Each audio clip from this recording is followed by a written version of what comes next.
ओम शांति। आज मेरे इस वीडियो निकालने का विषय ये है कि बहुत बार हम बोलते बोलते एक वाक्य हमेशा बोल जाते हैं कि फलाना कोई व्यक्ति ब्रह्म कुमारी में है या तो कोई फलाना व्यक्ति ब्रह्म कुमारी में नहीं है। तो इस वीडियो में हम ये जानेंगे कि कौन से व्यक्ति ब्रह्म कुमारी में होते हैं और कौन से नहीं होते हैं। वास्तव में ऐसा कहना ही गलत होता है कि कोई है और कोई ब्रह्म कुमारी में नहीं है। तो इसी विषय का विश्लेषण हम आगे वीडियो में देखेंगे। मैंने करीब 25 साल पहले ब्रह्म कुमारीज को ज्वाइन किया था और तब से मुझे हमेशा से ही ये एहसास हुआ है कि बाबा हमेशा मेरे अंग संग रहते हैं, एक पल भी मुझसे दूर नहीं होते हैं। इन 25 सालों में मेरे जीवन में कई अलग अलग घटनाएं घटी, लेकिन बाबा ने हमेशा मुझे अच्छे और बुरे वक्त में साथ दिया है। जब मैं ज्ञान में आई, जब मैंने ब्रह्म कुमारीज ज्वाइन किया, तब मुझे पता चला कि जब मैं ज्ञान में नहीं थी और शिव परमात्मा को पहचानती नहीं थी, तब भी मेरी मदद शिव परमात्मा, शिव बाबा ही करते थे। और ये बात सभी मनुष्यों पर लागू होती है। सबको मदद करने वाला, सबके साथ सदा रहने वाला, तो वो शिव परमात्मा ही हो सकता है ना। जब से मैंने ब्रह्म कुमारीज के ऊपर कुछ वीडियो बनाए हैं, तब से कुछ मेरे रिलेटिव्स और आस पड़ोस वाले ये जान गए हैं कि मैं ब्रह्म कुमारीज को फॉलो करती हूँ। और मेरी उनसे जब कहीं मुलाकात होती है तो वो मुझसे कहते भी है कि आप ब्रह्म कुमारीज को फॉलो करती हैं। मैं कहती हूँ हाँ, मैं ब्रह्म कुमारीज को फॉलो करती हूँ। उन्हीं लोगों से जब मैं ये पूछती हूँ कि आप ब्रह्म कुमारीज को फॉलो नहीं करते, तो वो कहते हैं नहीं, हम वहाँ पर नहीं जाते हैं। लेकिन क्या आपको पता है कि ब्रह्म कुमारीज कोई कल्ट या पंथ नहीं है।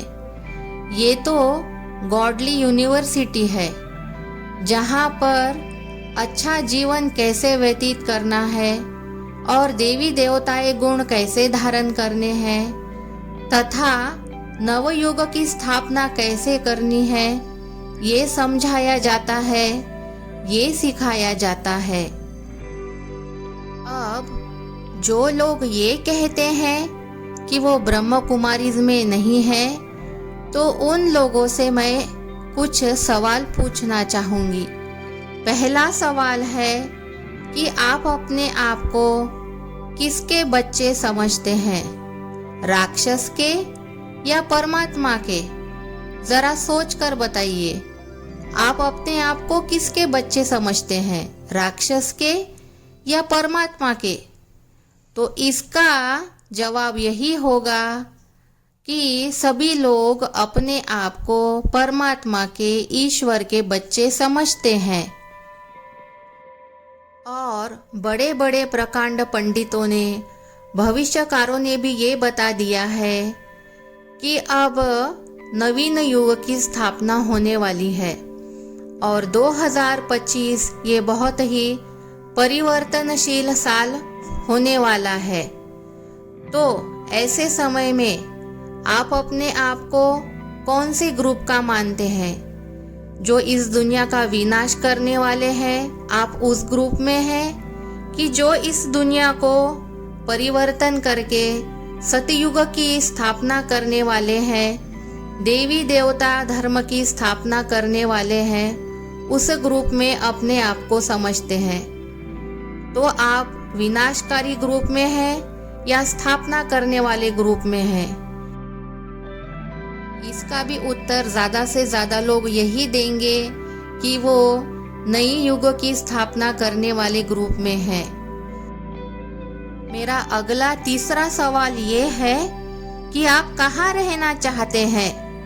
इस पुरानी कलियुगी जर्जर दुनिया में, जहाँ दुख दर्द है और कोरोना जैसी महामारियां है, या नई दुनिया में सतयुग में देवी देवताओं के साथ रहना चाहते हैं, जहाँ नेचर भी बड़ी सुहानी होगी और देवी देवताओं का साथ होगा, सब कुछ अच्छा और नया होगा, तो इसका उत्तर भी ज्यादा से ज्यादा लोग यही देंगे कि वो देवी देवताओं के साथ, राधा कृष्ण के साथ सतयुग में रहना चाहेंगे। लेकिन उस नई दुनिया तक हम कैसे पहुंचेंगे, ये तो सिर्फ ब्रह्म कुमारीज में ही बताया जाता है। ब्रह्म कुमारीज में जो लोग होते हैं वो भी यही चाहते हैं कि सतयुग में जाए और देवी देवताओं के साथ रहे, और आम लोग भी यही चाहते हैं कि सतयुग में जाए और देवी देवताओं के साथ रहे। तो सभी लोगों की यही चाहना है कि नई युग की स्थापना हो और हम सब मनुष्य नए युग में ट्रांसफर हो। लेकिन नव युग की स्थापना केवल और केवल शिव परमात्मा ही कर सकते हैं, ये ब्रह्म कुमारीज के लोग जानते हैं। इसलिए उन्हें शिव बाबा से बहुत लगाव है, शिव बाबा उन्हें बहुत अच्छे लगते हैं। दूसरे लोग क्या करते हैं ये भी जानेंगे। लेकिन दूसरे जो आम लोग हैं, वो लोग अपनी मनमत पर चलते हैं और अपने मन के अनुसार जीते हैं। मतलब दोनों तरफ से चाहना यही है कि परमात्मा का साथ मिले और नव युग की स्थापना हो, सभी लोग नव युग में ट्रांसफर हो जाए। अर्थात हम सभी मनुष्य आत्माएं शिव परमात्मा के बच्चे हैं। जो लोग ब्रह्म कुमारीज में है और जो लोग ब्रह्म कुमारीज में नहीं है, सभी लोगों की चाहनाएं, इच्छाएं, अपेक्षाएं एक जैसी है। लेकिन जो दूसरे लोग हैं, उनसे ये कहा जाए कि आप शिव परमात्मा के बच्चे हो, तो वो इस बात को जल्दी से मानते नहीं हैं। इसका मतलब ये नहीं है कि वो परमात्मा के बच्चे नहीं हैं, वो सिर्फ अपने आत्म पिता को पहचान नहीं पाते हैं, इस बात पर विश्वास नहीं रखते हैं। लेकिन ये बात बहुत अचरज वाली है कि आप अपने आत्म पिता को नहीं पहचानते होगे, लेकिन आपका आत्म पिता शिव परमात्मा, भगवान, परमेश्वर, प्रभु आपको जानता है।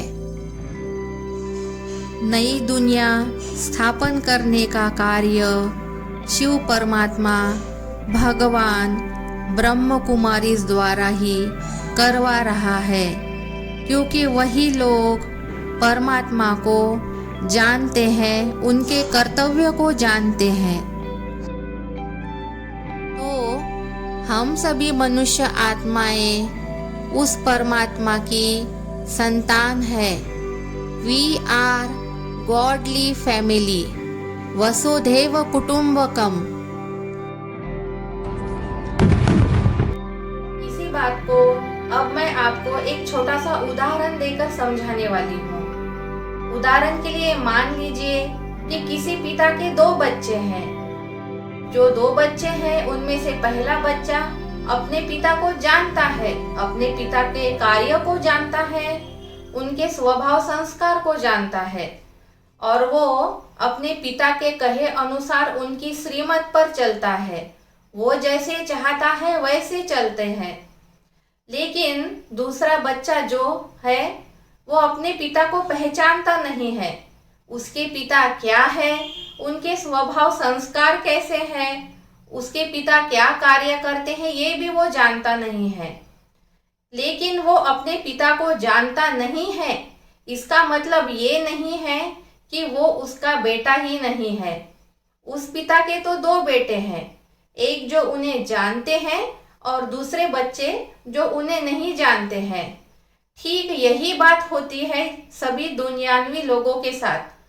कुछ लोग ये पहचान जाते हैं कि हमारा आत्मा पिता परम पिता शिव परमात्मा है, और कुछ लोग ये बात समझ ही नहीं पाते हैं।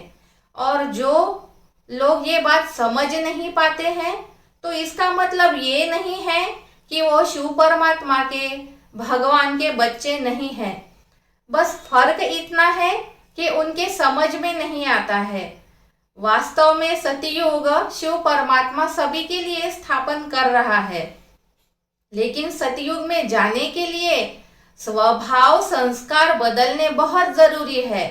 अगर ऐसे ही कलियुगी झगड़ा करने वाले मनुष्य, एक दूसरे के प्रति बैर भाव रखने वाले मनुष्य सतयुग में ट्रांसफर हो जाएंगे तो वह सतयुग रहेगा ही नहीं, एक पल में कलियुग हो जाएगा। और ब्रह्म कुमारी के लोग जो होते हैं वो अपने स्वभाव संस्कार बदलने की पूरी कोशिश करते हैं, क्योंकि उन्हें ये पता होता है कि अब उन्हें सतयुग में जाना है। बस इतना ही फर्क होता है दुनियावी लोगों में और शिव बाबा के बच्चों में। लेकिन हम सभी तो उसी परमात्मा के बच्चे हैं ना, ये तो त्रिवार सत्य है। इसीलिए ऐसा कभी मत कहिए कि हम ब्रह्म कुमारीज में नहीं हैं। ब्रह्म कुमारीज में होना ये कोई बहुत आश्चर्य या अचरज की बात नहीं है। जैसे आप परमात्मा के बच्चे हो, वैसे ब्रह्म कुमारीज के लोग भी परमात्मा के ही बच्चे हैं। फर्क है सिर्फ उस परमात्मा को पहचानने का। तो उस परमात्मा को पहचानिए और अपना सतयुग का राज्य भाग ले लीजिए। तो ये था मेरा आज का वीडियो और मैं यही समाप्त करती हूँ। ओम शांति।